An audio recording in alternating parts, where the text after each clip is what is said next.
Bacana, Neto. Agora eu vou fazer a pergunta de um dos personagens mais importantes da história das artes marciais no Brasil e no mundo, e que muita gente, até que deveria saber um pouco mais da história, não tem o conhecimento, né, e reputa ele só o fato da dieta, e não é verdade, né, é uma coisa errônea.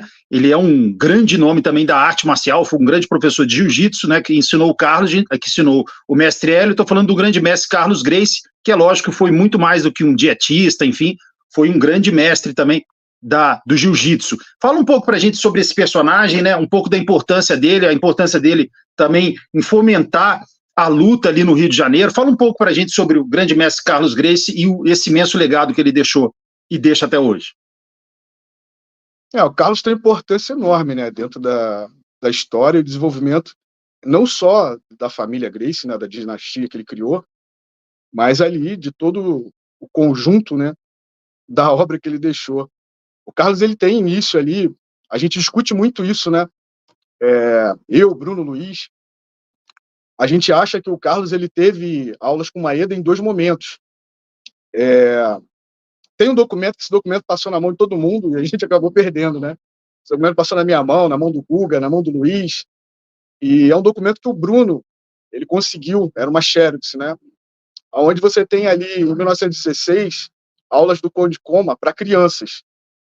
E dentro dessa propaganda, eu não me lembro o local, cara, o local que ele dava aula. O Luiz vai lembrar. O Luiz foi o cara que mais ficou com esse documento. Então tinha uma lista de alunos, e entre esses alunos, né, estava lá o nome Carlos e Oswaldo Grácia, né? Carlos e Oswaldo Grácia. Então, muito provavelmente, era o Carlos e o Oswaldo Gracie, né? Ali a gente tem mais uma confirmação da ligação do Carlos com o Conde Coma.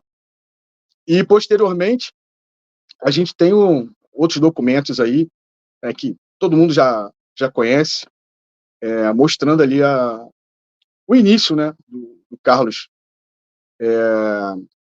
com o Conde Coma. Muito provavelmente no final de 1921, porque em 1921 o Carlos ainda está, né, em Belém do Pará.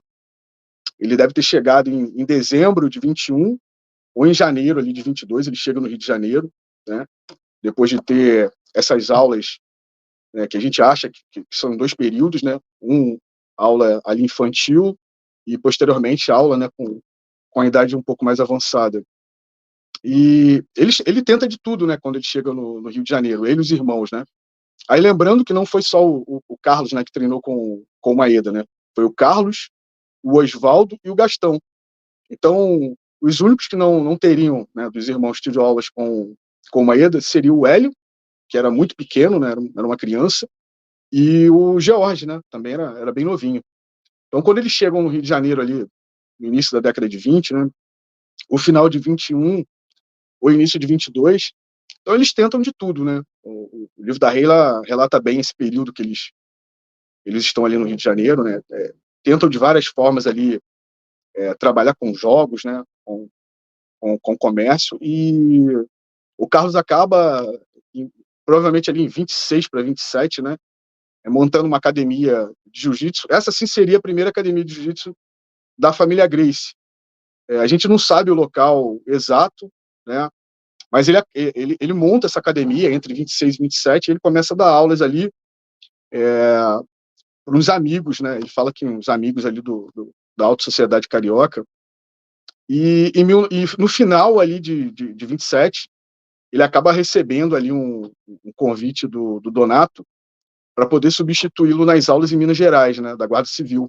Era muito comum, né, o jiu-jitsu estar ligado, né, a essas forças de segurança. O Donato, que era um outro contemporâneo do Carlos, né, ele também vem de Belém para o Rio de Janeiro, né, provavelmente essa academia entre 26 e 27, possivelmente, né, o Donato possa estar junto com ele. O Donato acaba indo para Minas Gerais, assume o treinamento de jiu-jitsu, defesa pessoal da Guarda Civil. Ele acaba passando num concurso, né, e pede para o Carlos substituí-lo. Então, já no início da década de 20 ali, você tem, né, o Carlos, um projeto de Carlos de viver da luta. E os irmãos também estão envolvidos ali, né, com outros esportes, né, de alto rendimento da época. O Hélio fazia natação, né, muito provavelmente outros esportes aquáticos ali, como remo. O George praticava boxe, né.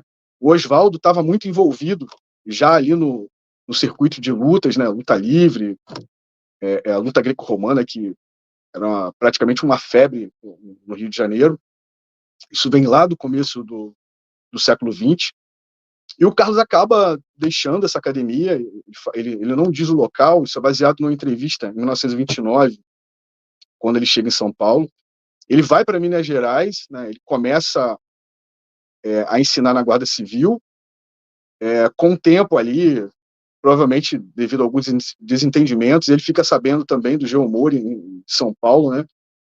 O Geomori, ele começa a aparecer constantemente nos jornais, através de desafios que ele fazia no Circo Queirolos, Circo Queirolos não, American Circo, não, Queirolos, né? American Circo em Belém. Então, o Carlos acaba se mudando, né, para São Paulo. O pai dele também tinha alguns negócios lá, né? Então vai o Carlos, posteriormente vai o Oswaldo e o George. Então ele tem ali um período ali com o Geomori, né? Eles acabam fazendo alguns circuitos de luta. Posteriormente ele vai dar aula na Rua das Perdizes, né, que é um lugar bem conhecido em São Paulo hoje. E ele também deu aula no Palmeiras. Aí na década de 30, metade da década de 30, ele acaba retornando para o Rio de Janeiro, a convite do Donatos, aí que eles montam realmente a icônica academia da década de 30, né? Geralmente o pessoal confunde, acha que é de 25. Não, a de 25 a gente não sabe a localidade. A gente sabe que existiu essa academia, realmente, mas não temos a localidade dessa academia, até o momento. Então a academia ali de 1930, setembro de 1930, é a icônica Academia da Abrantes, né? Acaba se juntando ali com o Donato, eles fazem uma sociedade, e ele leva o George, né? Que o George já estava acompanhando ele. Provavelmente o George já estava treinando nessa academia da década de 20. Ele leva o George para São Paulo. O George tem todo ali um aprendizado ali no período que ele fica com o Geomori, né? E ele se torna um dos principais professores, né? E o Jorge é um monitor. Então o Carlos está inserido, né, nesse projeto de desenvolvimento do jiu-jitsu ali desde o início no Rio de Janeiro. Posteriormente ele começa ali a investir nos irmãos, né? O Oswaldo, ele tinha um treinamento também bastante dinâmico, bastante eclético, né? O Oswaldo conhecia boxe, o Carlos também conhecia boxe, né? O Carlos estava envolvido. O Carlos tinha um trânsito muito bom, né, nos meios esportivos, não só entre os jornais, mas entre os lutadores também. Então o Carlos começa ali a criar, né, cara, um projeto de viver de luta, né? O que era difícil no Rio de Janeiro, né, naquela época, né? Então ele monta essa academia. Posteriormente o Donato acaba saindo da academia, aí vira Academia Gracie mesmo, né? Anteriormente era só academia de jiu-jitsu, e ele dá início, né, essa dinastia que a gente conhece hoje. Vai fazendo diversos desafios, principalmente aos capoeiras, né, que tinham muito destaque ali no início da década de 30. Depois também se tornam arquirrivais da luta livre, né? É uma tradição que vem da década de 30 e vai até a década de 90. E a gente tem aí, né, no Hugo Duarte, no pessoal da luta livre, né? De representantes aí dessa tradição que se inicia lá na década de 30 com o Carlos. Então o Carlos é muito importante, né? É importante não somente nesse projeto, né, de levar os irmãos e treinar os irmãos, né, mas de manter essa academia. A academia, basicamente, é um projeto do Carlos, né? E depois ele começa também a se envolver em circuitos de luta, né? O Carlos, ele promove na academia ali alguns circuitos que a gente chamaria hoje de ADCC. O Carlos já fazia isso ali em meados da década de 30. Posteriormente, em 40, ele faz isso também.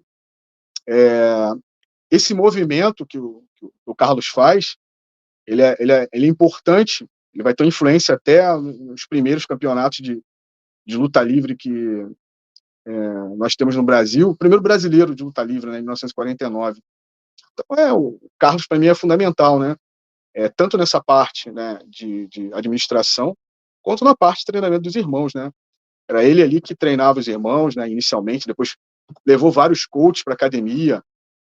O Dudu, que a gente vai poder falar mais tarde, né? O Dudu, ele fica cerca de quase um ano dentro da Academia Gracie. É o Carlos que traz o Joe Mori para São Paulo também, né? E posteriormente outros lutadores, representa esses lutadores como empresário, né? Então ele estava muito antenado ali em tudo que estava acontecendo. Geralmente ele é só acreditado ali como, né, o sujeito que criou uma dieta. Não, ele foi ali realmente uma pedra fundamental ali para não só para a criação, né, do que a gente chama de Jiu-Jitsu Gracie, né, mas para se manter essa dinastia. Então, na minha opinião, ele é tão importante ali quanto o próprio Hélio.